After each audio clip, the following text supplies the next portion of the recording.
NaMo ब्रह्मादिभ्यो ब्रह्मविद्यासम्प्रदायकर्तृभ्यो वंशऋषिभ्यो महद्भ्यो NaMo गुरुभ्यः।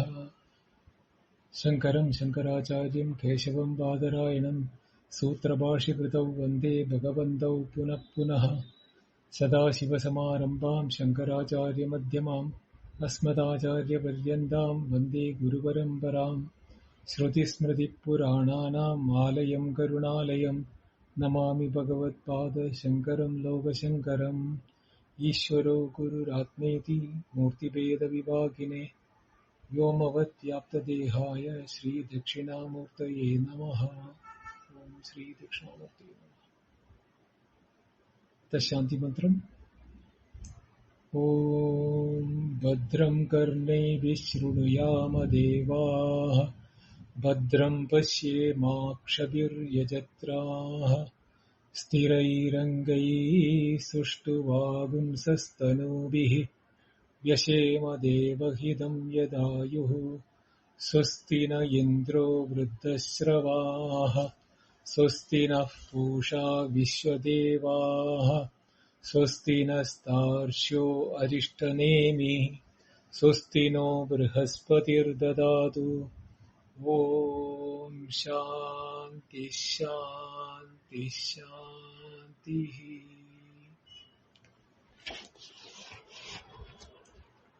So in the Prasnopanishad we have completed 2 questions by the students to Pipalada, the Guru, and we are commencing the 3rd question today.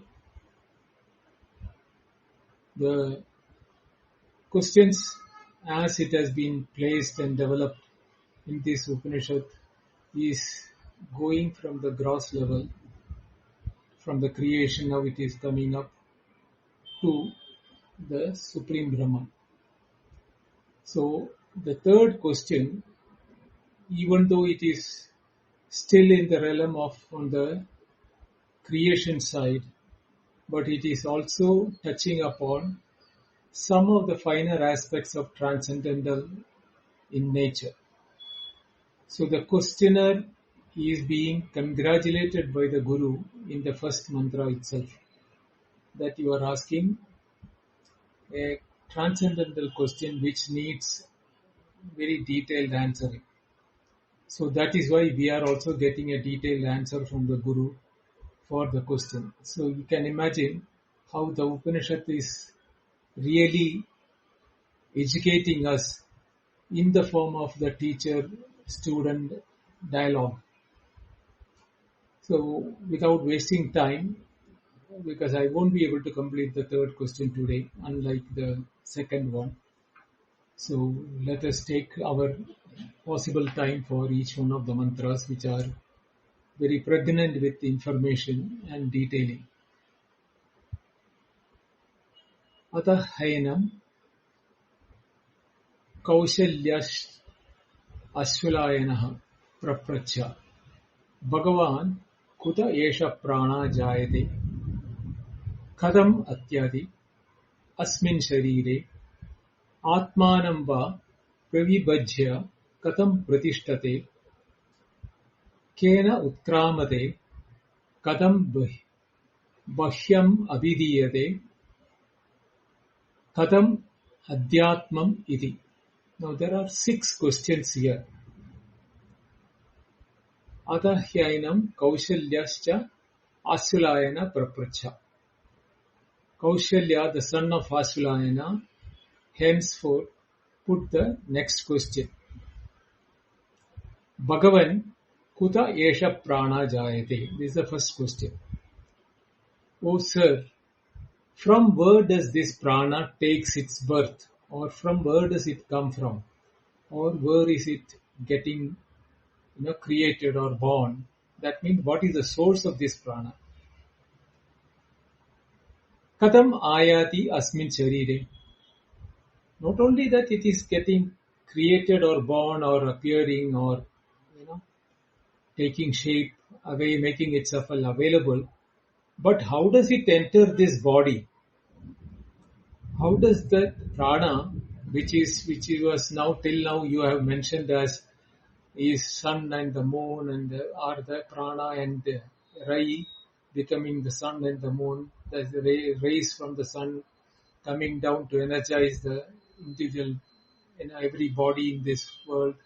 So all those things when you have mentioned, but how does it enter into the body? Kasmin ayati asmin sharire. Sharire is here, the word is used as a locative word. That means into the body, how does it come? Atmanam va pravibhajya kadam pratishtate. Atmanam itself. How does it, by dividing oneself into the in different aspects of this body, because this body is full of avayavas or parts, as much as we all know that this body is not a single mass. It is a multiple organ, multiple instruments, Panchendriya, Panchakarmendriya, Jnanendriya. We dealt it in the last mantra, last question. So there are 17 places through which this body is functioning.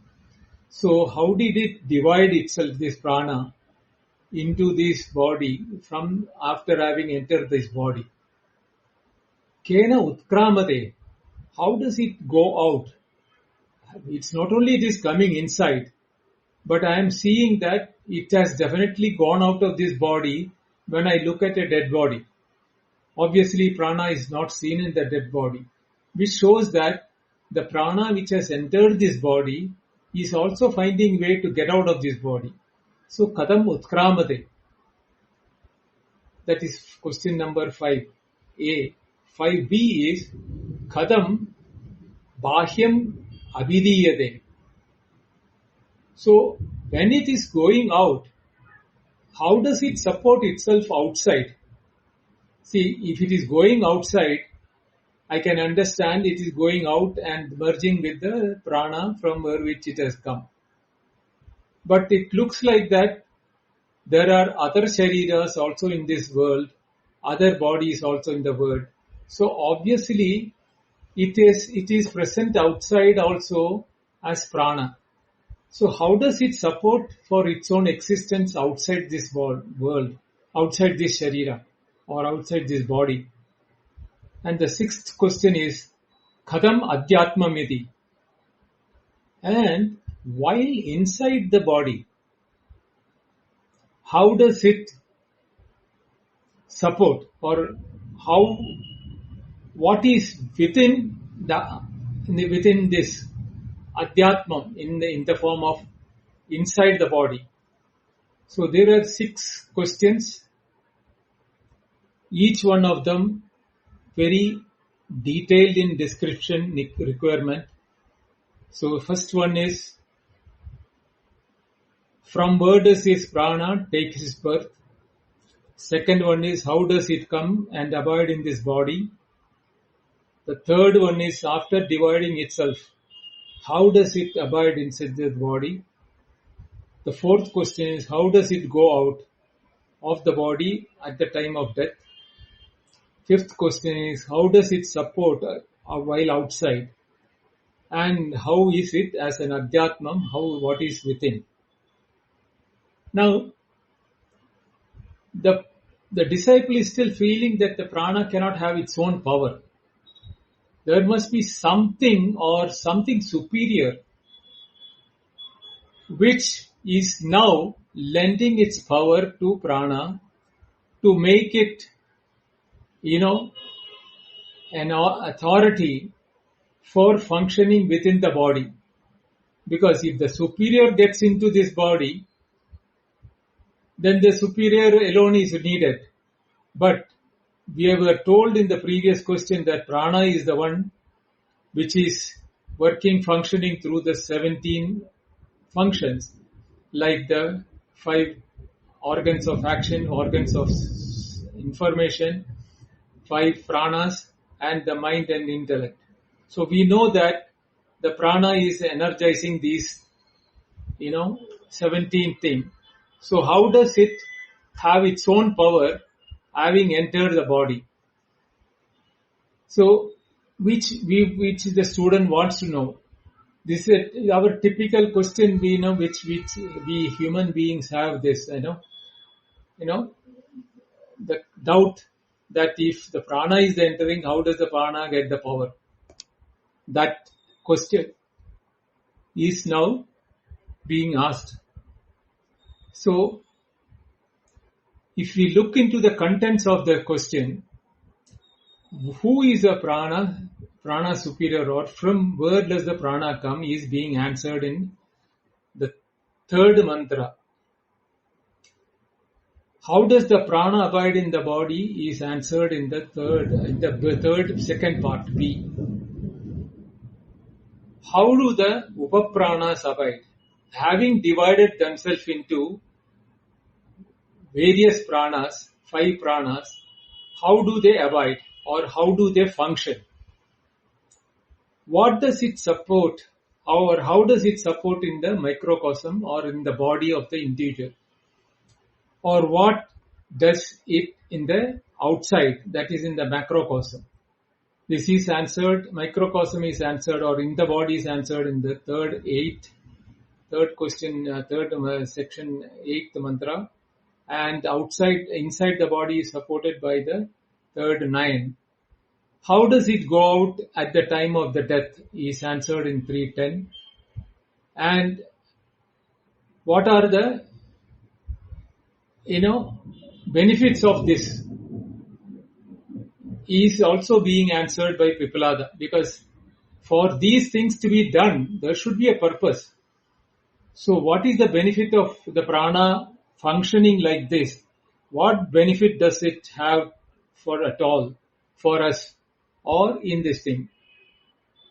Is there any supporting claims to it? Is it only your statement, or is there any supporting statements for this in the Vedas? Because these are all Veda, students of Veda.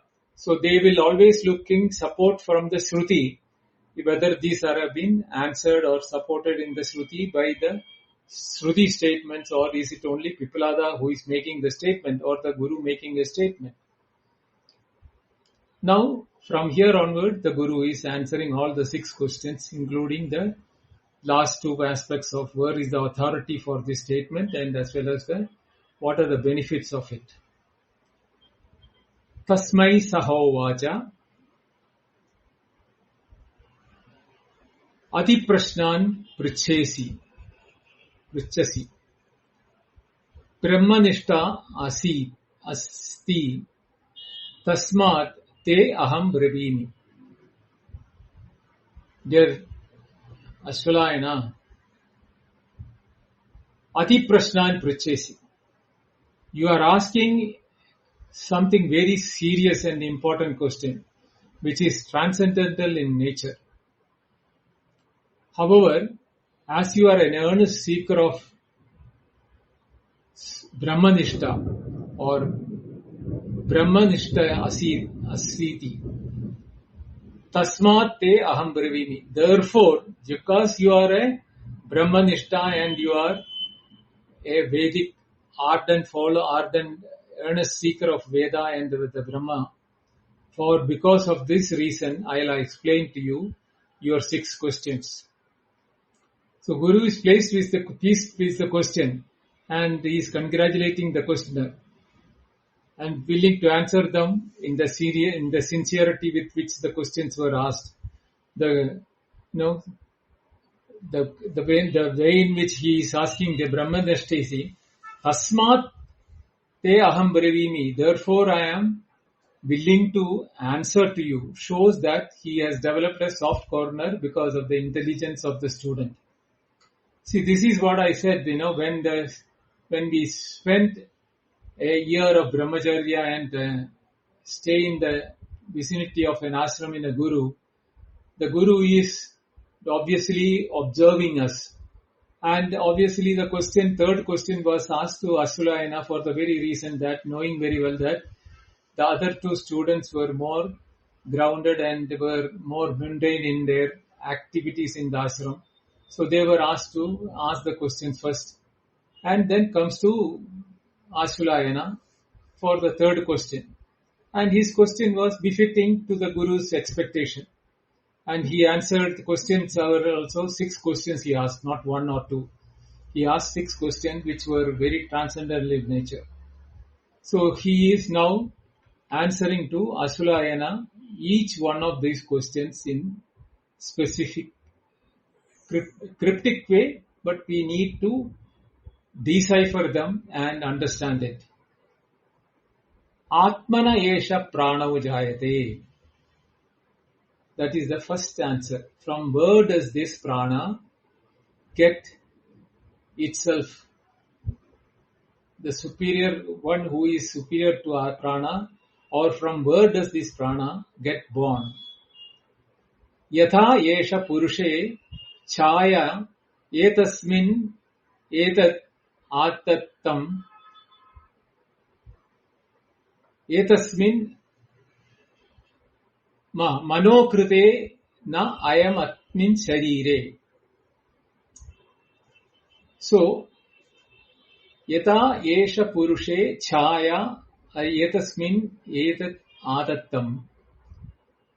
As a man's shadow is born out of the man, so is the prana born out of the self. The self and the prana, the relationship between the two is like the individual and his shadow.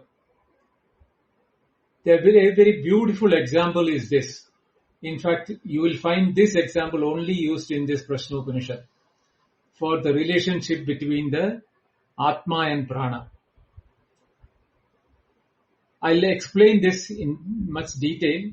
And the second part of the question is being answered that, how does it get into the body? For that he answers, Manakritena ayati asmin sharire. By the action of the mind, it enters into this body. Here the action of the mind is, you should understand, by the nature of the mind rather than the action of the mind. Manakritena is the word used, even though the mind doesn't become active without prana entering it. So we have to under the nature of the mind is the reason why it is able to enter into the body. Now, if you look at it,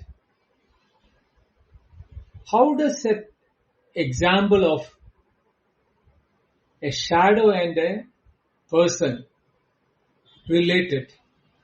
Now, if we look at any other form of creation, like a birth or a splitting itself into two, or any bifurcating or multiplication, quantiplication, or whatever methods of dividing itself, these all have got one problem, is that the original loses its entirety or the nature of the original. So Atma is considered to be omnipotent, omniscient, and all the qualities of Sarvagatam, Sushmam, Ekam, all those qualities will have to be retained.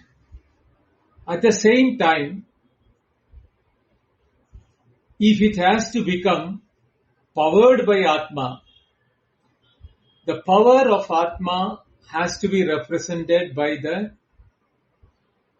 power, or the shape or the quality of the prana. Here you will find that the shadow has all the virtual qualities of the individual, may not be the description in detail as like a mirror. Now, why it cannot be a mirror reflection? In the case of mirror reflection, what happens is that the light from the source of the body has to touch the reflecting zone, and it is the same light which is now reflected for us to see in the reflection. So there is a transmission of light falling on the body, transmitting onto the reflecting medium of the mirror, and then getting reflected onto the thing. So there is a dependency on the what you call the quality of the light and the quality of the reflecting medium.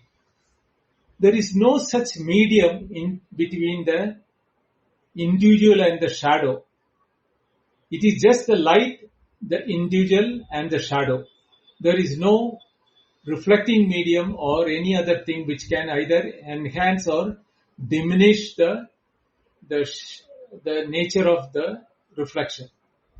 Therefore, this simile of shadow does not affect in any way the cause in which it is, that is that Atma in its, while the shadow is being given.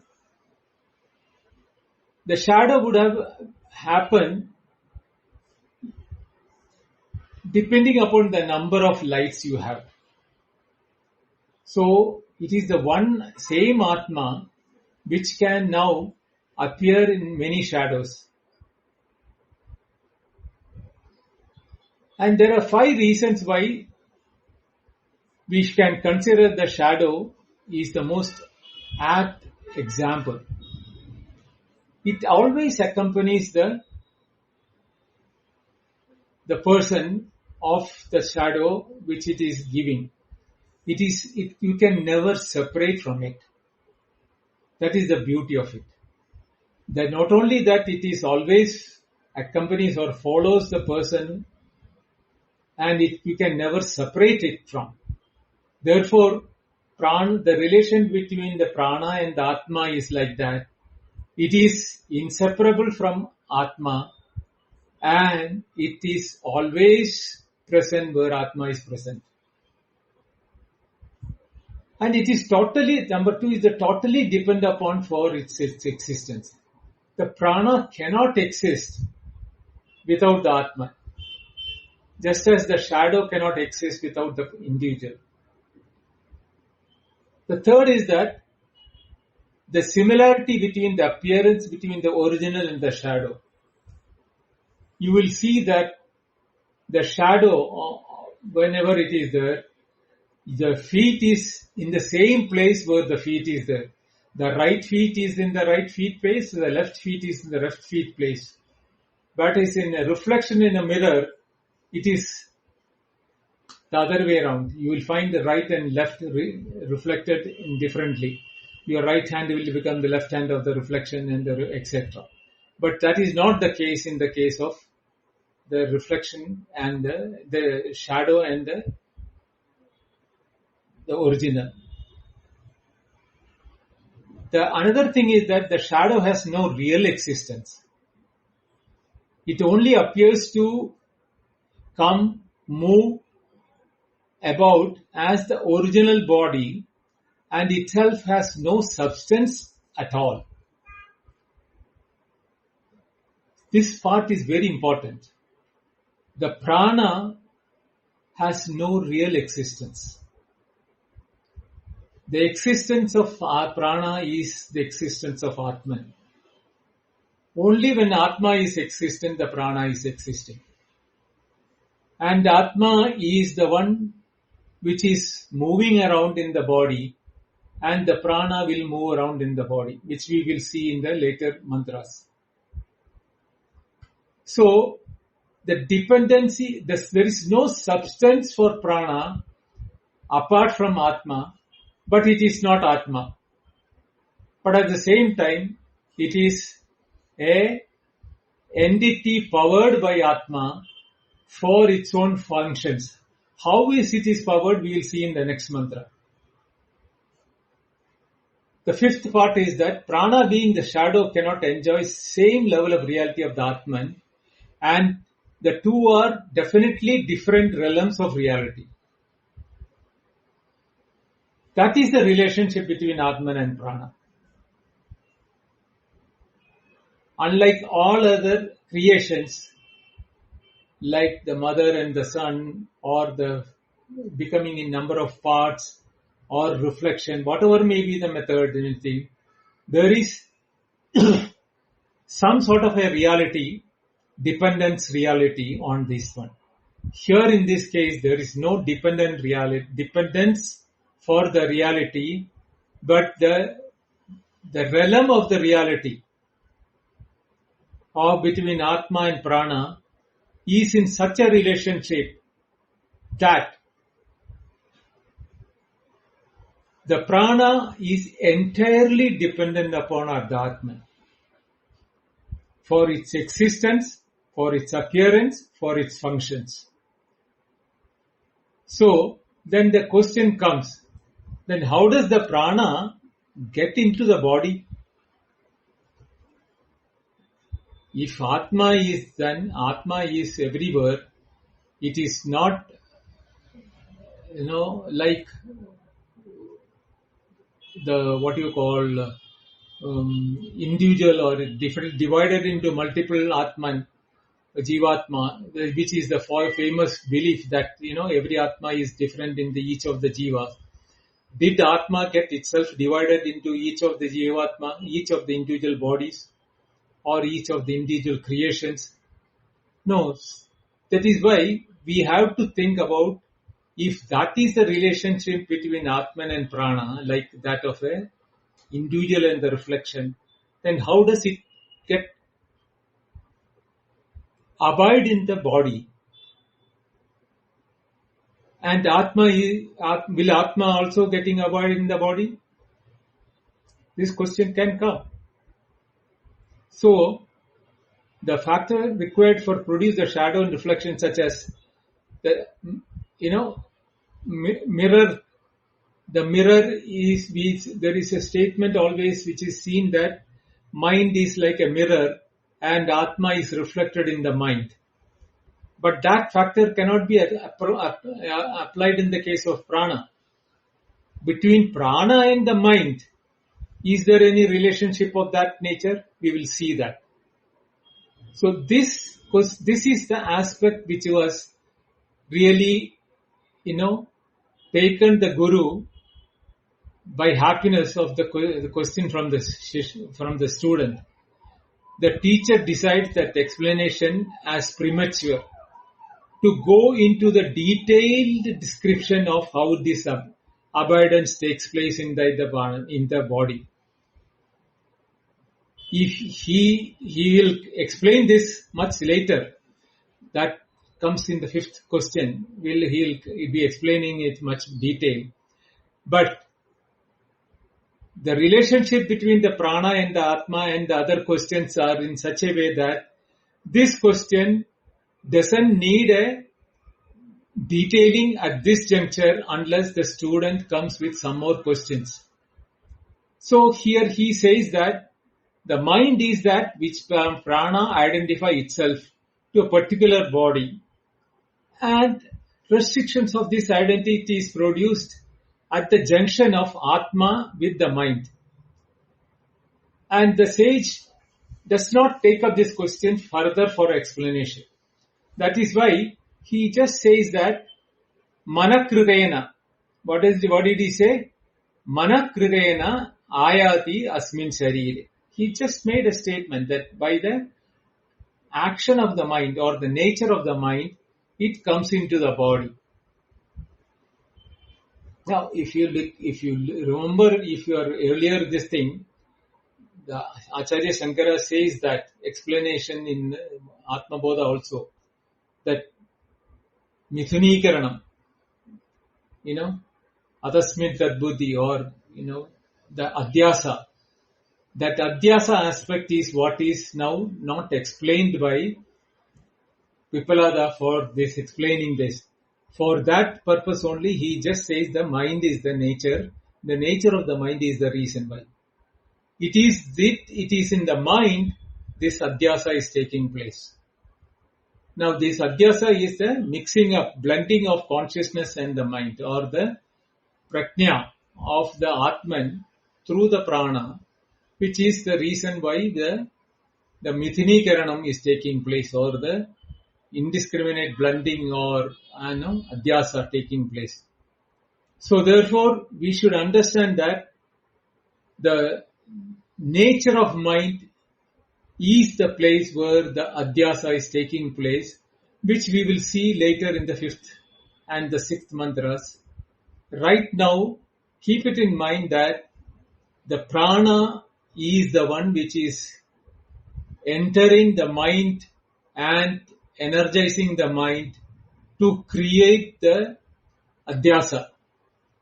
Atma as a sarvavyapi and the nature being Atma doesn't get contaminated nor never get anywhere touched by the individual body. It is the reflection of the Atma through as prana which is getting touched by the body, and that is happening through the mind. And once the mind is born, it is the mind what is born in the womb stage. And that is why the mind is giving rise, the child, the sensory feelings to the body. The heat and the cold of the womb, the reaction of the child in the womb, and the happiness and sorrow of the child in the womb with the smile and the frown, etc., which is being shown in the, ultrascan or things like that. It is all because the child has a mind, but memory stage has not been developed, but sensory stages have developed. So this prana reflection in the mind is the reason from where the adhyasa, identification with the body, starts happening. Now comes the 4th mantra. What he is saying is that how does it happen? Now the question is, how is the power delegated by the prana? The one prana which is now entering the body through the mind is now getting divided itself into multiple and is giving power delegation to that. So, how does it happen? Yada samrat eva adhikaran viniyungte etan graman aditishtet etat Yesha vai eva yesha prana idaran pranan pratak eva sannidatte. So how does this prana, which has now entered to the mind, divide itself and empower the divided pranas? Yada samrat eva adhikrutan viniyungte etan graman aditishtatyeda iti. Now a king or a samrat appoints his ministers. This village is now under your control. This village is under your control. And multiple villages are given under different entities' control. The same way, this prana, mukhya prana, which is now entered the mind, orders the mind, the pranas, in charge of different areas of function. Now, these 5 different areas of function are explained in the 5th mantra to the 7th mantra, which we will see it today, if possible, completely. Even though it may be slightly longer, doesn't matter. Iti evam eva esha pranaha idaran pranan. The other prana, this mukhya prana, divides into other pranas, subsequent or assistant pranas, and each of these its own respective departments are assigned to them and their duties. It is not only that they have been given their department, they are totally independent in charge of that department. Because it is prana itself which is now divided and given the 5 pranas into upapranas. And therefore, prana not only has the confidence and the faith in these upapranas, so he is considering themselves as his own deputies. So, he gives the authority and the duties to these upapranas. Now, how are these upapranas divided? He starts with apana, prana, samana in the fifth question, fifth mantra. Payu upaste apanam, chakshushrotram muganasikabyam prana swayam pratisthate, madhye tu samanaha, esha hietat ushit hutam annam, samam nayati, tasmadetat saptarshisho bhavati. So here in the fifth mantra, he talks about apana, prana and samana. Now the prana, which is there in the mind, takes on the main functions with himself. Like the prime minister is, or the president is keeping the chief aspects of the nation within himself, like the security, the defense, etc., etc. Chakshus Shotram Mukha Nasigabhyam Prana Swayam Pratisthate. The eyes, the ears, the mouth and the nostrils. The prana retains. That is what not only the mind, he is controlling the mind, he is also in charge of the eyes, the ears, the mouth, means both speech and what you call taste, and the nostrils. So all the sense organs of information like eyes, ears, taste and smell and touch, because it will also come much later, because that is also under the prana, because the nostrils also is a smell, is also under prana. But apana is the one which dwells in the anus and genitals for the discarding or excretion of both unwanted food and the required element for procreation and urine. All these things are in the hands of apana. So apana handles the anus and genitals. The prana himself has retained the eyes, ears, mouth, nostrils, etc. And there is another division called samana. Madhye tu samana eshaha hi etat hudam annam samanam nayati. Retaining itself in the center, that is in the abdominal area, the samana is absorbing or allowing the swallowing of the food. Not only it remains in the abdomen, because of its presence in the abdomen, it is taking the food inside through the mouth. Even though the mouth is in charge of under the prana, the tongue, which is for pushing the food inside, for swallowing, that is in the hands of samana. The tip of the tongue where the taste is there, that is under the control of prana. But middle to the inner portion of the tongue is under the hands of samana for swallowing the food. And then once the food comes to the stomach, it is the samana which digests, which is helping for digestion of the food and distribution of the food and its nutrients entirely in the body. So the distribution network of the nutrients and the food is in the hands of samana. As a result of the above functions, the 7 arches, that means the 7 fires which is located in the head, which is the 2 eyes, the 2 ears, ear holes or the eardrums, 2 nostrils, 6, and the mouth. These are the 7 arches. Arches means fire actually, or the lips of the fire. What we call arches is saptarchi. Alai Karali is the word used in some other Upanishad, which we saw that.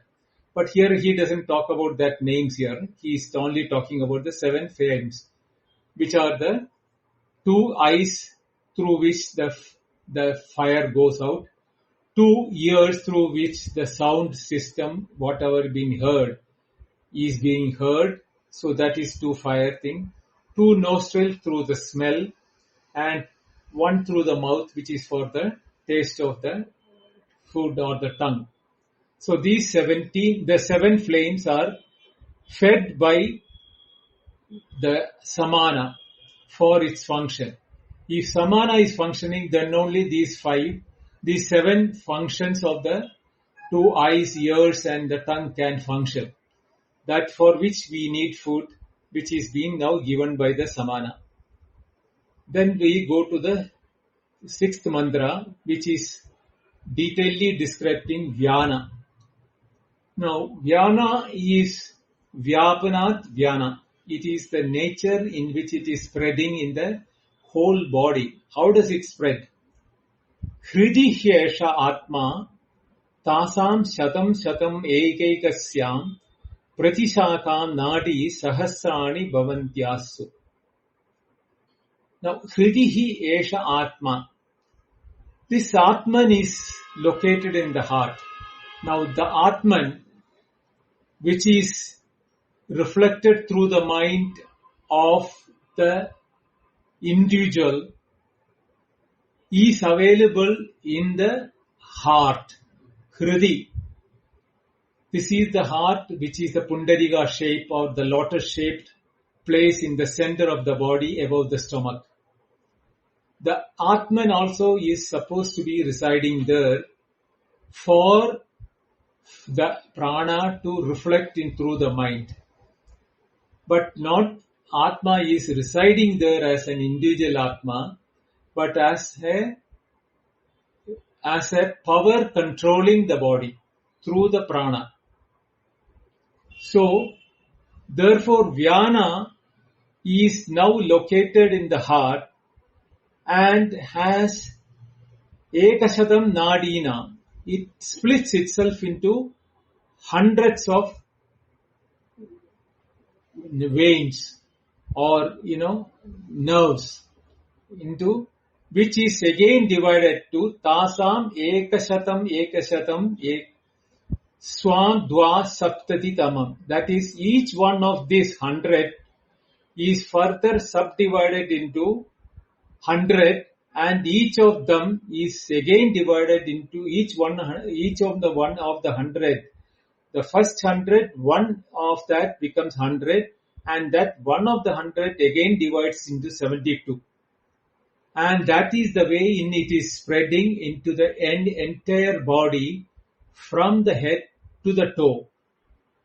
From the heart, it is going, covering the entire body.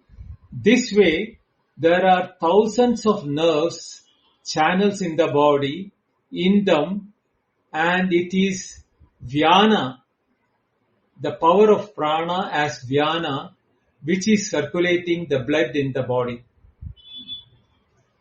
So, Apana, Samana, Vyana, Prana. Now, the last one is the Udana, the 3rd chapter 7th mantra. He is saying that Udana is Ataya Ekas Urdhvam Udanaha Punyena Punyam Logam Nayati Papena Papam Ubhabhyam Eva Manushya Logam. Now, what does the Udana do? Udana's function is, just as the prana entered the body, Udana is the one which is the same prana which is now taking the prana out of the body. Ata eka eva urdhvam udanaha. Now this one Udana is one which is ascending from the heart as per Vedanta. But as per yoga or the Kundalini, it is from the vertebra. But here we are in the Vedanta class, so we go by what the Upanishad talks about it. It is from the heart, the Udana, ascending up to the head and the center of the head in the top. Punyena punya lokam nayati. Those who have done punya or good deeds, their punya. So punyena punyam means the result of the punya actions of which is the punya, which is being now led by the udana. So udana becomes punya udana to take them towards the northern path. So we heard about the northern path and the southern path in the previous mantra. So here the punyena punya lokam nayati means by becoming the punya udana takes itself the prana from the body and all the subdivisions of the prana which has become samana, udana, samana, dhyana, etc. all will return back to the prana, and that prana will now become udana, and punya udana, if it is punya logam nayati, papena papam nayati. If it is papa is more in the individual, it becomes the papa udana and it goes to the papam southern path and takes him to the pitraloka. Ubhabhyam eva manushyalokam. If the punya and papa is equated, if it is mixture of both, and he is not able to travel either the northern path or the southern path, this udana is taking this prana into the womb of another creation in the human, in this Manushya itself, in the Manushya. This is how the five pranas division and their life is being taking place.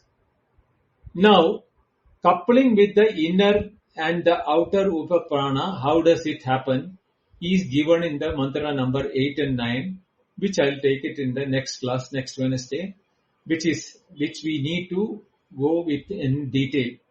So, I stop this here with the division of the five prana, apana, samana, vyana, udana, and their functions have been explained.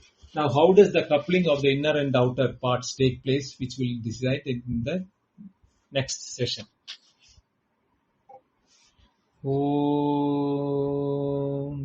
Bhadram Karnebi Shrunuyama Devaha Bhadram Pashyemakshabir Yajatraha Sthirairangai Stuštuvagum Sastanuvihi Vyashema Devahidam Yadayuhu Swasti na Indro Vriddashravaha Swasti na Pusha Vishwadevaha Swasti nastaksho Arishtanemi Swasti no Brihaspati'r Dadatu.